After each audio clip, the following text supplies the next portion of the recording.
చేస్తున్నట్టే. ఆయన నిన్నో కొడాలి నాని గారు ఇవాళ స్టేట్మెంట్ ఇచ్చారు. మీరందరూ చూసారో లేదో. మీరెవరో ఇక మా మీటింగ్లకు రాకండి, వస్తే మళ్ళీ కొడతామని మళ్ళీ ఇచ్చారు స్టేట్మెంట్. ఈయన మీద ఫస్ట్ కేసు బుక్ చేయాలి. కానీ ప్రజాస్వామ్య విలువలు నేను పోలీసు వారికి విజ్ఞప్తి చేస్తున్నా. మీరు ఈ అధికారాలు ఈ ప్రభుత్వాలు శాశ్వతం కాదు, కానీ చట్టం న్యాయం మన రాజ్యాంగం అనేది శాశ్వతం. మన తరం కాదు, మన రానున్న భావి తరాలు కూడా ఇవన్నీ శాశ్వతం.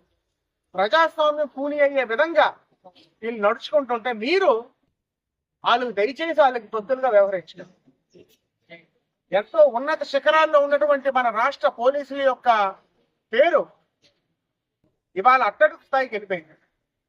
మీరు గవర్నమెంట్ ఏజెంట్లుగా దయచేసి ప్రవర్తించండి. మీ మీద